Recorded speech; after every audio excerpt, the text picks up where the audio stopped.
Bahasa Melayu, bahasa yang telah merentasi ribuan tahun sejarah, dari batu bersurat purba hingga kendaya digital masa kini. Bahasa ini tetap teguh berdiri menjadi lambang jiwa dan jati diri bangsa. Di sinilah mulanya kisah kita menelusuri perjalanan dan cabaran bahasa Melayu, warisan yang perlu kita pertahankan bersama.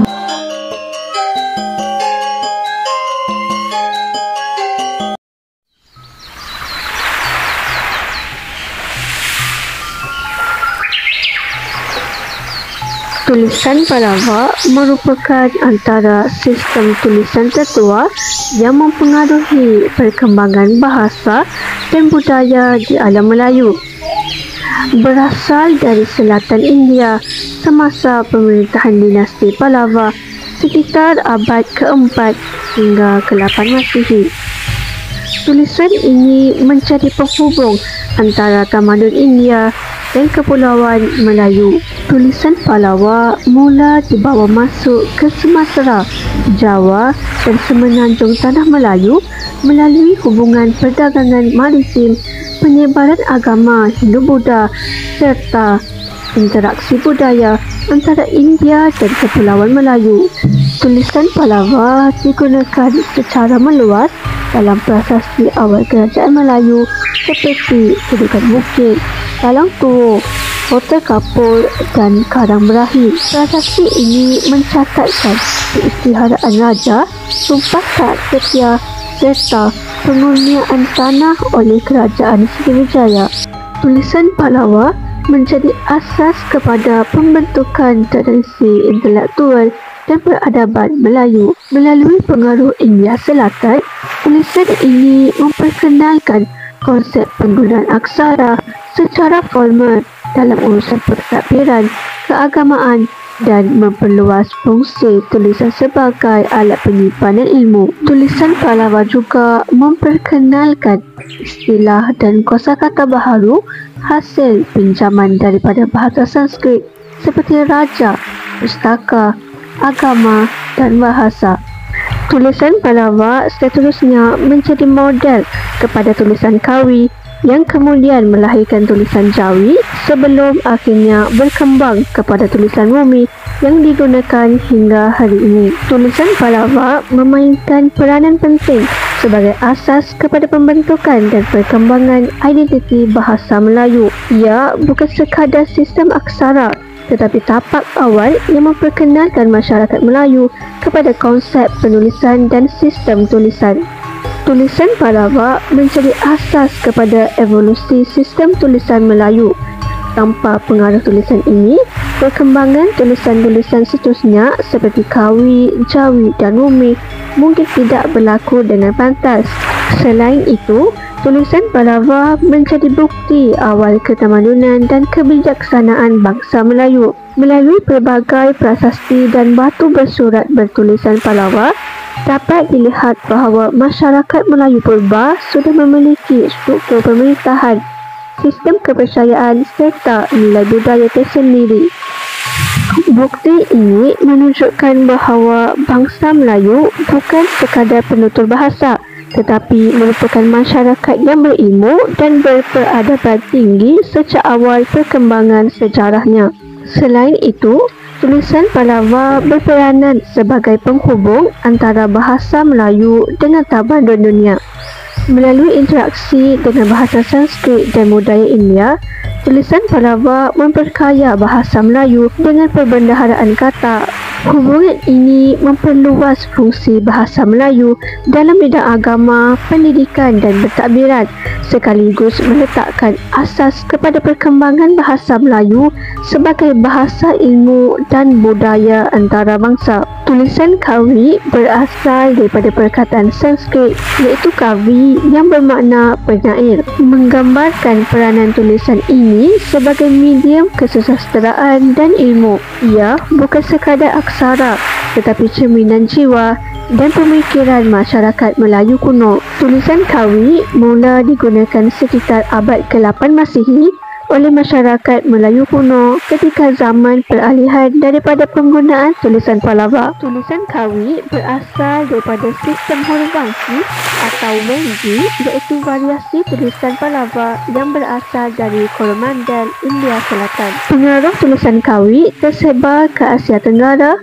melalui kerajaan-kerajaan besar seperti Jawa dan Sriwijaya sebelum digunakan secara meluas di Nusantara termasuk di Tanah Melayu. Tulisan ini digunakan bukan sahaja untuk menulis bahasa Kawi yang dituturkan oleh masyarakat Jawa, tetapi juga untuk merekod bahasa Melayu kuno, terutamanya dalam batu bersurat dan dokumen awal. Tulisan Kawi berperanan penting dalam perkembangan awal bahasa dan kesusasteraan Melayu kerana menjadi alat untuk menulis karya agama, hukum, puisi dan inskripsi rasmi. Tulisan Kawi mempunyai 47 huruf, ditulis tanpa ruang antara perkataan dan biasanya diukir pada daun lontar, kulit kayu, logam atau batu bersurat sebagai medium tulisan utama pada masa itu. Selepas keruntuhan Kerajaan Majapahit sekitar tahun 1400 Masihi, tulisan Kawi mula lenyap dan digantikan dengan huruf Jawa atau syarakan yang diperkenalkan oleh Kesultanan Demak. Tulisan Kawi memainkan peranan penting dalam pembentukan dan pengukuhan identiti bahasa Melayu. Tulisan ini melambangkan kemajuan intelektual dan tamadun masyarakat Melayu. Penggunaan tulisan Kawi membuktikan bahawa bangsa Melayu telah mencapai tahap pemikiran yang tinggi kerana mereka bukan sahaja mampu bertutur, malah mampu merekodkan bahasa dan ilmu secara sistematik. Hal ini memperlihatkan kewujudan tradisi intelektual dan sistem komunikasi bertulis yang tersusun dalam masyarakat Melayu, sekaligus menegaskan bahawa bangsa ini memiliki asas peradaban yang kukuh sejak awal sejarah mereka. Tulisan Kawi menjadi asas kepada perkembangan sistem penulisan bahasa dan membentuk identiti linguistik bangsa ini. Tulisan Kawi bukan sahaja menjadi jambatan kepada kemunculan tulisan Jawi dan Rumi, malah menunjukkan kemampuan masyarakat Melayu kuno menyesuaikan aksara asing dengan keperluan dan struktur fonologi bahasa mereka sendiri. Penyesuaian ini mencerminkan kebijaksanaan dan sifat terbuka bangsa Melayu dalam menerima pengaruh luar tanpa menghilangkan jati diri bahasa serta budaya tempatan. Di samping itu, tulisan Kawi turut berperanan dalam memelihara warisan sejarah dan keaslian bangsa Melayu. Penemuan prasasti seperti batu bersurat Joreng dan padang lawas menjadi bukti bahawa masyarakat Melayu purba telah memiliki sistem pentadbiran dan perundangan bertulis yang tersusun. Hal ini menegaskan bahawa bangsa Melayu bukan sekadar penerima pengaruh luar, tetapi merupakan pelopor dan pengembang tradisi penulisan yang memperkukuh identiti serta maruah bahasa dan tamadun mereka sendiri. Tulisan Jawi berasal daripada huruf Arab yang telah diubah suai agar sesuai dengan bunyi dalam bahasa Melayu. Terdapat beberapa huruf tambahan seperti Ca, Nga, Fa dan Ka yang tiada dalam bahasa Arab asal. Pada peringkat awal, sekitar abad ke-13 hingga ke-15 Masihi, tulisan Jawi mula digunakan dalam penulisan rasmi seperti pada batu bersurat Terengganu bertarikh 702 Hijrah atau 1303 Masihi. Inskripsi ini membuktikan kedatangan Islam ke tanah Melayu serta penggunaan tulisan Jawi dalam urusan agama, undang-undang dan pentadbiran. Melalui tulisan ini, masyarakat Melayu mula menyesuaikan huruf Arab dengan bunyi bahasa Melayu untuk menyebarkan ajaran Islam dan membentuk sistem perundangan berteraskan syariah. Pada peringkat perkembangan iaitu abad ke-16 hingga ke-18 Masihi, tulisan Jawi berkembang berkembang pesat dan digunakan secara meluas dalam kesusasteraan Melayu klasik. Karya agung seperti Hikayat Hang Tuah, Selalatus Salatin dan berbagai kitab keagamaan ditulis menggunakan tulisan ini. Jawi berfungsi sebagai bahasa ilmu, pentadbiran dan diplomasi di istana, di samping menjadi wahana utama penyebaran agama, budaya dan ilmu pengetahuan dalam kalangan masyarakat Melayu tradisional. Menjelang peringkat kemantapan abad ke-19 hingga ke-20 Masihi, perkembangan teknologi percetakan seperti cetak batu dan mesin cetak moden mengukuhkan lagi kedudukan tulisan Jawi. Banyak akhbar dan majalah diterbitkan dalam tulisan ini, antaranya Jawi Peranakan iaitu pada tahun 1876 dan Utusan Melayu pada tahun 1939. Tulisan Jawi memainkan peranan penting dalam memperkukuh identiti bahasa dan bangsa Melayu. Ia bukan sekadar sistem tulisan tetapi juga lambang keislaman dan jati diri bangsa Melayu. Kedatangan Islam telah menyatukan agama, bahasa dan budaya dalam satu identiti yang kukuh. Melalui tulisan Jawi, nilai dan pandangan hidup Islam diserap dalam kehidupan sebagai simbol rohani dan budaya bangsa. Selain itu, tulisan Jawi menjadi asas kepada perkembangan ilmu dan kesusasteraan Melayu. Ia digunakan untuk menulis kitab agama, undang-undang serta karya sastera seperti hikayat, syair dan pantun. Hal ini membuktikan bahawa Jawi berfungsi sebagai medium penyebaran ilmu dan pendidikan yang melahirkan masyarakat Melayu yang berpengetahuan luas dalam bidang agama, falsafah dan sejarah. Tambahan pula, tulisan Jawi menjadi medium penyatuan bahasa Melayu di seluruh Nusantara. Ia digunakan dalam perdagangan, surat menyurat antara kerajaan dan penyebaran dakwah Islam. Melalui peranan ini, tulisan Jawi telah memperkukuh kedudukan bahasa Melayu sebagai bahasa ilmu, budaya dan perhubungan antara bangsa, sekaligus menegaskan identiti Melayu sebagai bangsa peradaban yang tinggi. Bahasa Melayu menghadapi beberapa cabaran besar dalam bidang pendidikan. Antaranya ialah cabaran dominasi bahasa Inggeris. Bahasa Inggeris sering digunakan sebagai bahasa utama dalam subjek sains dan matematik di sekolah. Ini menyebabkan penggunaan bahasa Melayu semakin berkurangan dalam bidang ilmu tinggi dan penyelidikan, sekaligus mencecahkan peranannya sebagai bahasa ilmu kebangsaan. Selain itu, sebahagian pelajar menganggap bahasa Melayu terlalu mudah dan tidak penting untuk masa depan kerjaya. Sikap ini menyebabkan mereka tidak menumpukan perhatian yang serius dalam pembelajaran bahasa. Kekurangan bahan akademik seperti jurnal dan buku teks dalam bahasa Melayu turut menambah cabaran. Pelajar dan penyelidik terpaksa bergantung kepada sumber berbahasa Inggeris yang menghadkan perkembangan istilah serta kosakata ilmiah bahasa Melayu.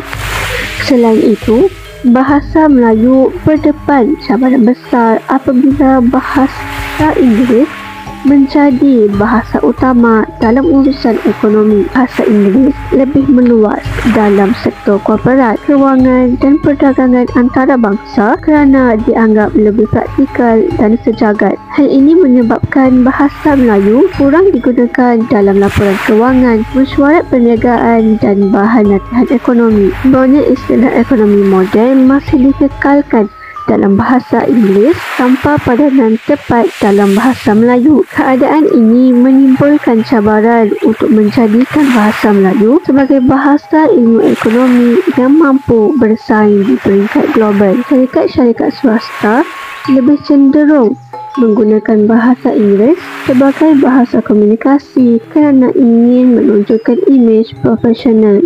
Fenomena ini menyebabkan peranan bahasa Melayu semakin terpinggir dalam sektor ekonomi negara, sedangkan bahasa ini merupakan bahasa rasmi dan lambang identiti.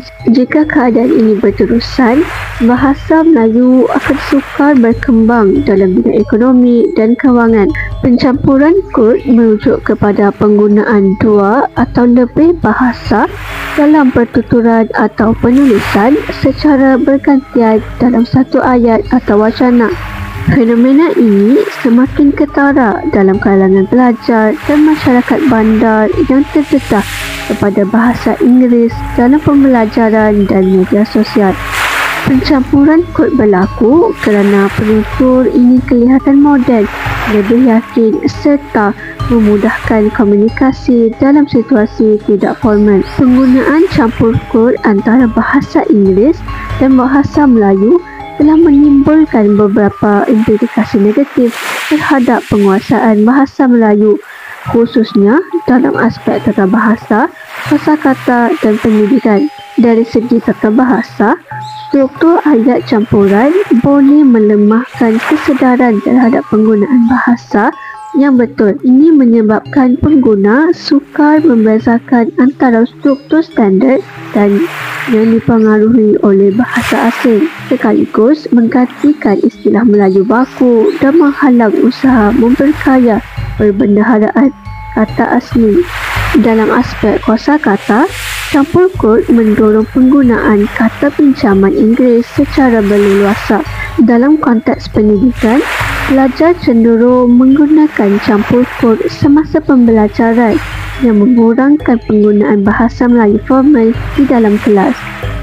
Hal ini boleh membawa kepada kesalahan bahasa dalam peperiksaan dan penulisan akademik, sekaligus menurunkan mutu dan standard penggunaan bahasa Melayu sebagai bahasa ilmu.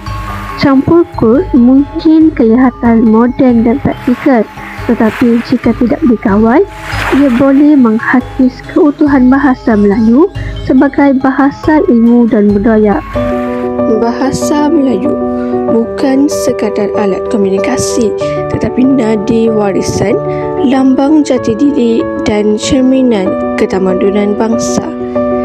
Dari goresan Pahlawa di batu bersurat hingga ke tulisan Kawi dan Jawi, setiap huruf mencatat perjuangan kita mempertahankan maruah bangsa. Namun, di tengah arus globalisasi dan teknologi moden, tanggungjawab memartabatkan bahasa terletak di bahu kita semua. Dengan kesedaran, cinta dan usaha, bahasa Melayu akan terus menjadi bahasa ilmu, bahasa perpaduan dan bahasa yang lestari. Bahasa kita, jiwa kita. Bersama, kita terus menjadi generasi madani pemacu kelestarian bahasa Melayu.